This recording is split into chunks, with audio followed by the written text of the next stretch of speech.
علیمہ خان کا ایک وہ مذاق چل رہا ہے، وہ عدالت پیش نہیں ہوتی ہیں اور پھر ان کا وارنٹ نکل آتا ہے، وہ وارنٹ نکل آتا ہے اور پھر اس کی تعمیل کروائی جاتی ہے، یعنی گرفتار بھی نہیں کرتے وارنٹ کے نا، یعنی عدالت وارنٹ نکالتی ہے ناقابل گرفتاری اور وہ جاتے ہیں پولیس والے اور اس سے تعمیل کروا کے نا سائن کروا کے تو وہ کورٹ میں آ جاتے ہیں. بھئی اب گرفتار کر کے لاؤ اس کو کورٹ میں، وہ 26 نومبر کا کیس چل رہا ہے نا، نہیں گرفتار نہیں کرنا. اب وہ علیمہ خان نے اس پہ کہا ہے جی پنڈی ATC جج has once again issued arrest warrants for me to be produced in court insisting on starting a trial. My crime that I conveyed Imran Khan's message for a peaceful protest to the media outside Diyala jail on November 22nd. تو وہ کہتی ہیں جی میں نے کیا ہی کچھ نہیں ہے، میں تو ایک میسج دیا ہے، میرے لائر نے ان کو بتایا ATC کی جیورسڈکشن ہی نہیں بنتی اور اس کو ہم نے چیلنج کیا ہوا ہے، جب تک اس کا فیصلہ نہیں آ جاتا آپ بند کریں اپنا کام، عدالت بند کریں. اور انہوں نے کہا ہے کہ یہ مطلب آپ کا بنتا ہی نہیں ہے، میں آپ کے کیوں پیش ہوں، میں نے نہیں پیش ہونا.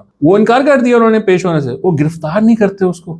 مطلب یار یا تو آپ کیس نہ چلاؤ، تو چلانا ہے تو صحیح طریقے سے مذاق کیوں بناتے ہو؟ ایک تو ہماری جوڈیشری جو ہے نا اپنا مذاق بنانے پہ لگی رہتی ہے اور کوئی کام نہیں کرتا یہ صبح دوپہر شام، ان سے اپنا مذاق بنوا لو جتنا مرضی. وہ آپ اس کو گرفتار کریں اور وہ اپنا جو معاملہ آپ نے کرنا ہے وہ کریں اور اپنا معاملہ آگے بڑھائیں، ورنہ بند کر دیں کیس. کیوں آپ 7ویں دفعہ میں کہتے ہیں 6ٹھی یا 7ویں دفعہ اس کا وہ ایشو کر چکے ہیں arrest warrant. It's a joke, it's absolutely joke. تو یہ کام نہیں کرنا چاہیے، یہ صحیح بات نہیں ہے.